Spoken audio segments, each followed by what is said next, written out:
Adriana Tavares, sou autora do livro Um Bispo contra Todas as Cercas, A Vida e as Causas, de Pedro Casaldáliga, editado pela editora Vozes. E eu estou fazendo esse vídeo para comentar quase todas as poesias do Pedro que foram publicadas nesse livro, que eu escolhi para serem publicadas nesse livro, declamar elas para vocês e comentar o porquê das escolhas, né? Primeiro dizer que Pedro Casaldáliga, ele é um poeta festejado, principalmente na Espanha, a terra de nascimento dele. Ele é catalão, faleceu ano passado. E é um poeta principalmente de versos livres, né? Ele em si era uma pessoa libertária, né? E os versos acompanhavam isso, né? Ele se dizia um pouco parecido com o Rio Araguaia. O Rio Araguaia é um rio de curvas sinuosas, anárquicas, e a poesia do Pedro acompanhava essa espécie de anarquia, esse ser livre de amarras, né? Então, o livro ele é dividido em duas partes, né? Na primeira parte eu conto a história do Pedro desde seu nascimento na Espanha até a vinda para o Brasil, né? E o primeiro capítulo já começa com um trecho de uma poesia dele que eu usei como epígrafe. Cada capítulo tem uma epígrafe, e a epígrafe do primeiro capítulo é: maldito seja o latifúndio, salvos os olhos de suas vacas, né? Aqui Pedro amaldiçoa o latifúndio, como era, como ele dizia, né? Que ele amaldiçoava, assim como diz na Bíblia, amaldiçoava o pecado, mas não o pecador, né? Então ele amaldiçoava o latifúndio, mas não os latifundiários, e menos ainda as vacas, né? Mesmo porque Pedro foi criado, rodeado por gado na Espanha. Pedro era filho de um leiteiro, né? Então o livro já começa com essa epígrafe: maldito seja o latifúndio, salvos os olhos de suas vacas. E aí, indo mais adiante, passa pelo capítulo da África. Pedro teve uma passagem importante pela África, né? E aí nós chegamos ao capítulo sobre a ligação dele com a Revolução Cubana, como isso influenciou a vida dele. E aí vem um trecho do poema dele, um dos poemas mais famosos dele, o poema Canção da Foice e do Feixe, né? Que foi publicado num livro chamado Tierra Nuestra Libertad, né? Dele, no início dos anos 70, 1974. E o trecho que eu uso é um trecho que diz assim, muito famoso: me chamarão subversivo e lhes direi eu o sou. Por meu povo em luta vivo, com meu povo em marcha vou. Tenho fé de guerrilheiro e amor de revolução, né? Aqui Pedro expressa todo o seu amor pela Revolução Cubana. E eu uso também nesse capítulo um trecho de um poema que Pedro dedicou diretamente ao Che Guevara. Descansa em paz e aguarda já seguro, com o peito curado da asma, do cansaço, limpo de ódio o olhar agonizante, sem mais armas, amigo, que a espada despida de tua morte. Morrer sempre é vencer, desde que um dia alguém morreu por todos, como todos, matado como muitos. Então vocês vejam que num poema dedicado a Che Guevara, Pedro faz uma referência a Jesus Cristo. Morrer sempre é vencer, desde que um dia alguém morreu por todos. Como todos, matado como muitos. Aí, indo mais em frente no livro, nós chegamos ao capítulo... até a segunda parte do livro, na verdade, que é a parte que eu, fazendo um trocadilho, chamo de causa dáliga. Né? O nome do Pedro era Pedro Casal Dáliga. Só que as causas eram mais importantes para ele do que a vida, então eu faço esse trocadilho e coloco o título da segunda parte de causa dáliga, que é a parte dedicada às causas que ele abraçou, né? E vem com a epígrafe da frase mais famosa dele: as minhas causas são mais importantes do que a minha vida, né?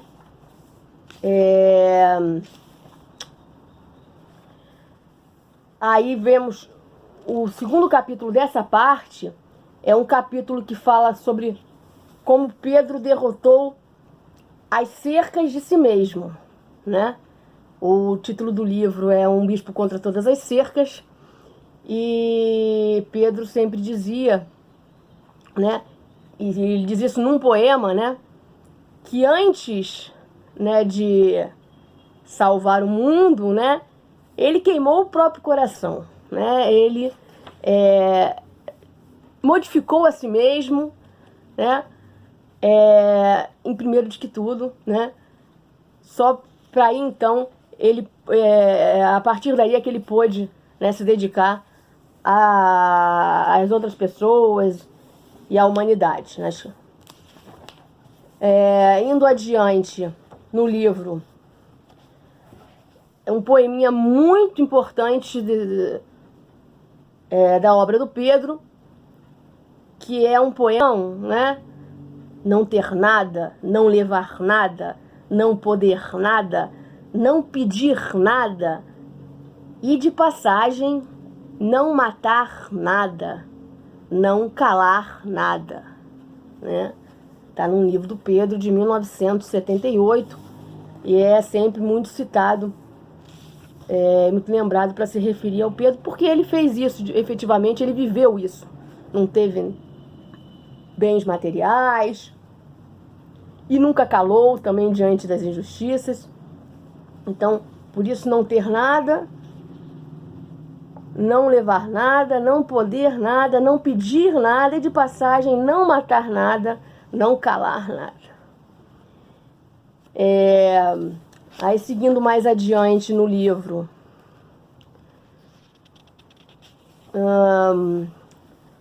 temos as cercas da repressão, né? Pedro lutou bastante contra a ditadura militar, porque não poderia ser diferente. Ele, como um homem que defendia a justiça social, seria um caminho natural dele lutar contra um governo opressor. E ele perdeu muitos amigos, né? Por causa da ditadura militar, né?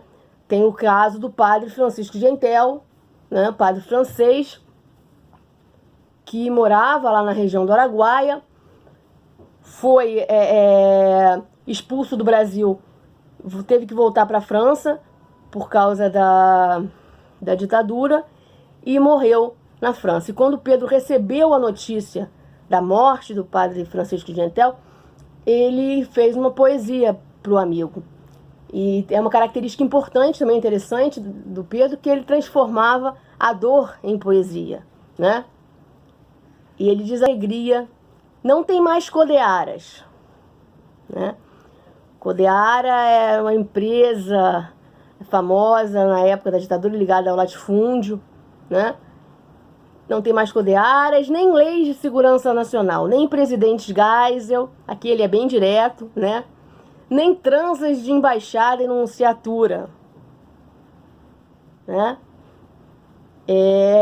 O tribunal dos homens subservientes agora é o abraço do justo indefectível. A cadeia quartel já é a liberdade. Os teus vários exílios já são, por fim, a pátria. O juiz auditor e Jesus Cristo coincidem na última sentença. Descansa em paz, Francisco. Ele escreveu esse poema em 1982, né? E aí, indo mais adiante, nós encontramos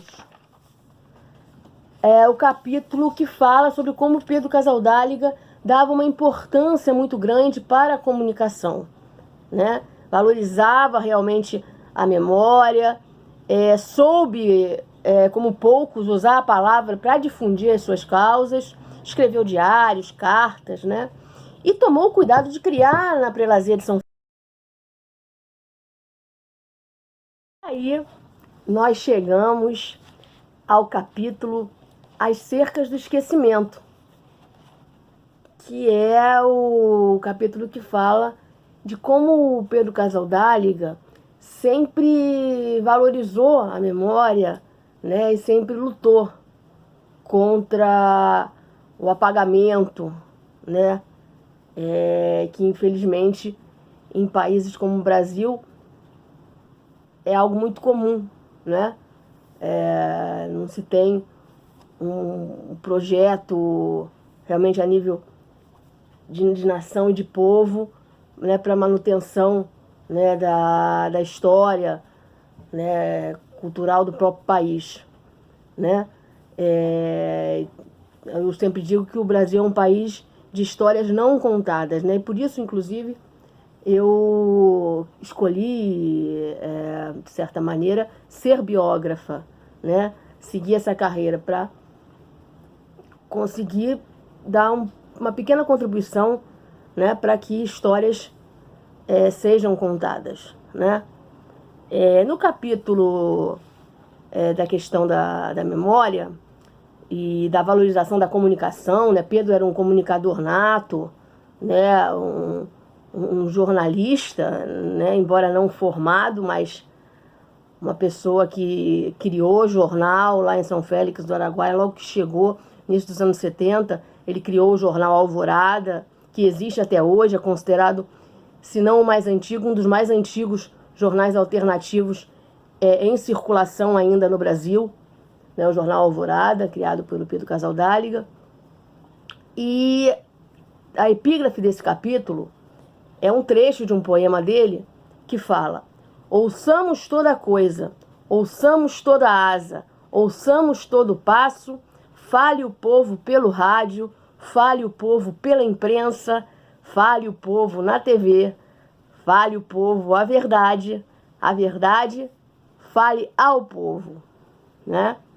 Então, mostrando toda a valorização do Pedro para a questão da transparência, né? E o Pedro, enquanto bispo de São Félix do Araguaia, ele sempre, e mesmo antes de vir ao Brasil, mas falando especificamente da passagem longa, né, de décadas dele como bispo de São Félix, ele sempre fez questão de prestar contas à população, né, das coisas que estavam sendo feitas pela pequena diocese dele lá, prelazia, pequena talvez por ser de interior, mas não pequena em tamanho, né, porque é uma dimensão territorial enorme, né. Então essa questão da transparência sempre foi muito importante para ele. E nesse mesmo capítulo da questão da comunicação, eu conto uma história, né, de que um dos poemas do Pedro, na época da ditadura, né, chegou às mãos de um major chamado Major Lee, né, que era um dos membros de uma comissão chamada Comissão Bipartite, né, que era uma comissão formada por membros da CNBB, conservadores, né, e militares, né, e era uma comissão que funcionou no início dos anos 70 com o objetivo declarado de criar ali pontes, né? Na verdade, de fazer ali um processo de delação entre as partes, igreja e Estado, né? E era uma troca de informações constante, né? O Pedro Casaldáliga era constantemente denunciado pelos membros da igreja da ala conservadora, né? E um desses poemas, né, foi chamado pelo Major Lee, tem um documento que pode ser encontrado em arquivos, em que o Major Lee chama o poema do Pedro de salmo, né? Até por isso eu faço um trocadilho nesse capítulo e chamo o capítulo de As Cercas do Esquecimento, um salmista moderno, né? Até porque também foi essa denominação que o Frei Beto deu ao Pedro Casaldáliga quando ele me deu entrevista sobre o Pedro. O Pedro poderia ser considerado um salmista moderno.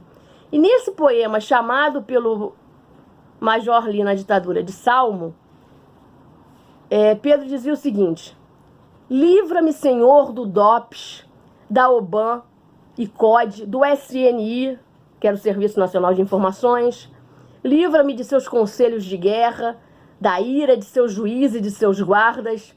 Tu julgas as grandes potências, tu és o juiz que julga os ministros da justiça e as cortes supremas da justiça. Defende-me, Senhor, do processo falso. Defende aos exilados e os deportados, os acusados de espionagem e de sabotagem, condenados a trabalhos forçados. As armas do Senhor são mais terríveis que armas nucleares. Os que roubam serão roubados. Mas eu cantarei a ti porque és justo. Cantar-te-ei em meus salmos, em meus poemas. O próprio Pedro, né, fala de salmos, cita essa palavra no final do poema. Bom, aí indo mais adiante no livro, a gente vem e encontra o capítulo As Cercas Propriamente Ditas, que são as cercas do latifúndio, né? Nesse capítulo, eu coloquei um trechinho pequeno de um poema do Pedro, bem forte, bem direto, né? Radical, indo à raiz, como era o Pedro. No poema diz: mas para viver, terra eu quero ter, com INCRA ou sem INCRA, com lei ou sem lei. Pedro Casaldáliga, 1978. E aí, indo mais adiante, a gente encontra o poema sobre... o capítulo sobre a causa indígena, das grandes causas abraçadas pelo Pedro ao longo da vida, né? O capítulo, eu faço um trocadilho no título, eu comparo o Pedro ao Bartolomeu de las Casas, né? Bartolomeu de las Casas foi um frade dominicano espanhol, né? Que foi o primeiro sacerdote ordenado nas Américas, teve uma atuação importante ligada à causa indígena, lá no início da colonização do Brasil, né? Ele não atuava no Brasil, mas foi naquele ano, entre 1500 e pouco, ele morreu em 1566. E eu chamo o capítulo de las Casas a Casaldáliga, né? As letras dos nomes fazem quase um anagrama, né? E aí nesse capítulo eu uso mais depoimentos, né? Não uso poemas do Pedro, embora existam muitos poemas do Pedro sobre a causa indígena, mas eu venho a usar novamente um poema do Pedro no outro capítulo, que é o capítulo das cercas da senzala, né? sobre a luta contra a escravidão moderna e também a luta contra um dos grandes efeitos da escravidão dos negros, né, que é o racismo estrutural no Brasil. Pedro, como eu falo já desde o início desse vídeo, Pedro era um libertário, os poemas dele refletiam isso, né? E teve um poeminha que ele mandou para a mãe dele ficou na Espanha, a mãe dele nunca veio ao Brasil e nem ele voltou à Espanha depois de ter vindo ao Brasil. E em 1974 ele mandou um poema para a mãe dele que dizia: se me batizares outra vez um dia, com água do pranto e da memória, com fogo de morte e da glória, diz a Deus e ao mundo que me puseste o nome de Pedro Liberdade. Ele queria ser rebatizado pela mãe dele como Pedro Liberdade, né? Aí a gente chega no capítulo da luta do Pedro para cerrar fileiras, né? Vamos dizer assim, cerrar fileiras junto com nós mulheres, né? Pela causa feminista, não é? Pela emancipação da mulher na sociedade, né? Pedro foi um grande aliado dessa causa, né? E ele fez poemas nesse sentido, alguns mais militantes, mas ele, nesse sentido, ele fez poemas mais lúdicos, né? Em homenagem, que para ele todas as militantes amigas dele eram comadres, né? A comadre fulana, a comadre ciclana, mas os elementos da natureza femininos, a chuva, por exemplo, era a comadre chuva, né? E aí tem um poema lindo, que eu vou citar um trechinho, que ele dedica à comadre chuva, que está nesse capítulo. Comadre das saias largas, dos soltos cabelos cinza, da seca nos guarde Deus, comadre chuva, bem-vinda, né? É um poeminha de 1982. E Nossa Senhora, Mãe de Deus, ele também chamava de comadre, comadre Maria, né? E aí, Nossa Senhora Aparecida, ele era muito devoto de Nossa Senhora Aparecida, né? E ele faz um poeminha também bem lúdico. Cida, chamando a Nossa Senhora Aparecida de Cida, né? Já íntimo. Cida das Dores, Conceição, Maria, os vários nomes que se dá a Nossa Senhora. Todos os nomes trazem a concha de batismo de teu nome. Vives subalugada pela pena e o medo, num quadro de tela reluzente. Pedro Casaldáliga, 1978. Depois nós chegamos ao capítulo das cercas da igreja, né, que foram cercas bastante ultrapassadas pelo Pedro, não é? E tem um poema. Primeiro, é interessante citar um trechinho de um poema do Pedro para Dom Oscar Romero, que era arcebispo de El Salvador e foi assassinado em plena homilia em 1980. E Pedro faz um poema longo para ele. Eu cito um trecho que é: ninguém há de calar tua última homilia, né? O Pedro vaticina que ninguém vai calar a homilia dele. E de fato, recentemente, Francisco beatificou e canonizou, né? Canonizou o Dom Oscar Romero. Então ninguém calou. Agora, tem que ser citado aqui um poema dentro das cercas da igreja que Pedro escreveu direcionado a João Paulo II, né? Deixa a cúria, Pedro. Pedro, aqui ele está se referindo a Pedro, trono de Pedro. Os papas, quando assumem o papado, eles estão assumindo o trono que foi de São Pedro, considerado o primeiro dos papas, né? Então, aqui Pedro Casaldáliga está chamando o Papa, que na época era João Paulo II, de Pedro. Deixa a cúria, Pedro. Desmonte o sinédrio e as muralhas. ordene que todos os pergaminhos impecáveis sejam alterados pelas palavras de vida e amor. Vamos ao jardim das plantações de banana, revestidos e de noite a qualquer risco, que ali o mestre sua o sangue dos pobres. A túnica, roupa, é essa humilde carne desfigurada. Tantos gritos de crianças sem resposta e memória bordada dos mortos anônimos. Legião de mercenários assediam a fronteira da aurora nascente. E César os abençoa a partir de sua arrogância. Na bacia arrumada, Pilatos se lava, legalista e covarde. Essa é uma frase que diz muito sobre Pedro.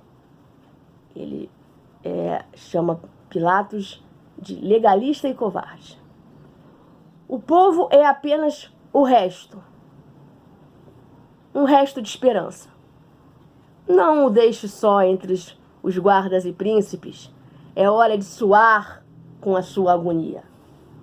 Então Pedro aqui fez uma súplica para que João Paulo II deixasse a cúria, suasse com a agonia do povo, abandonasse tudo o que o distinguia enquanto papa, as roupas bonitas, né? E fosse caminhar ao lado do povo. E, de certa maneira, eu costumo dizer que Francisco atendeu ao pedido que Pedro Casaldáliga fez a João Paulo II, né? Vamos lá.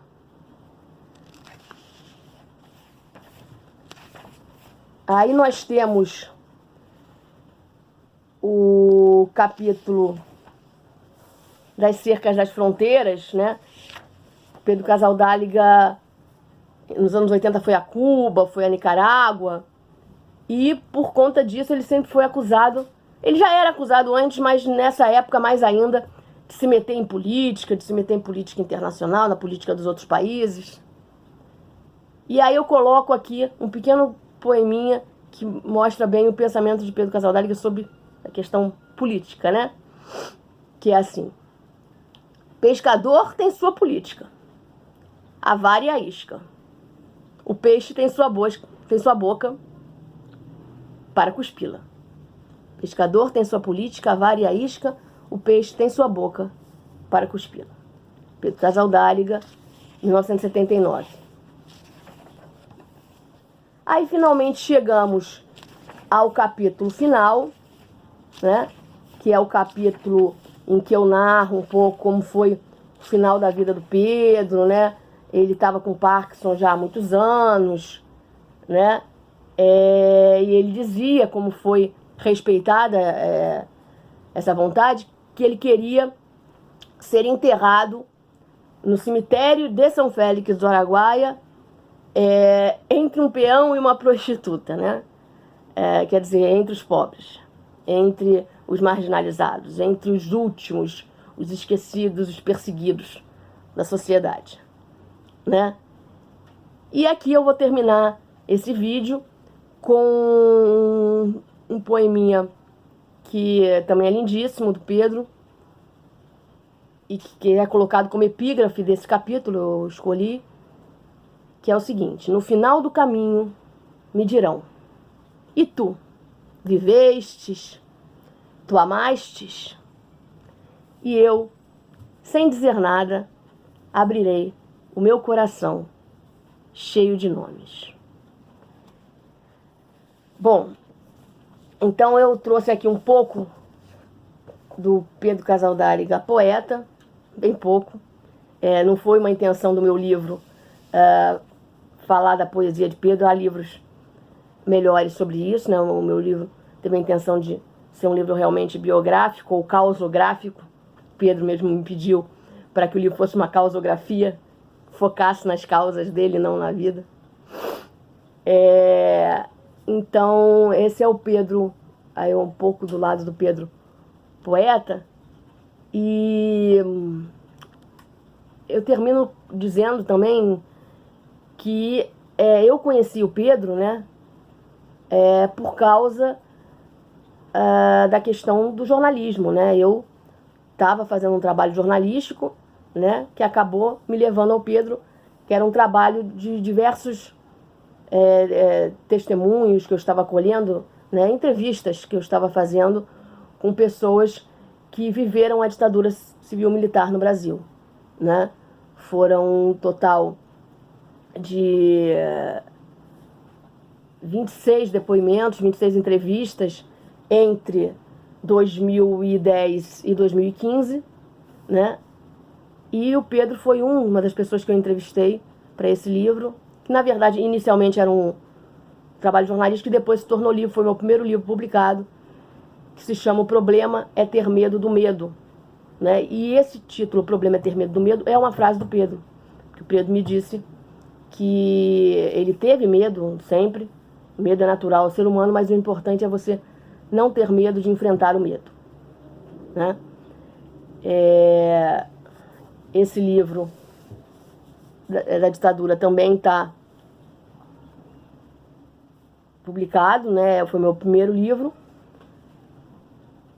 mas hoje em dia é mais difícil de encontrá-lo, talvez em sebos, né? Ou comigo mesmo.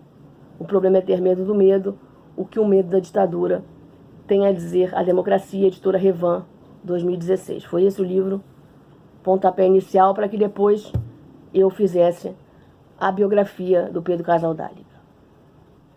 Bom, obrigado a todos, um grande abraço e espero em breve estar pessoalmente, né, junto com os colegas da Academia de Letras de Caxambu.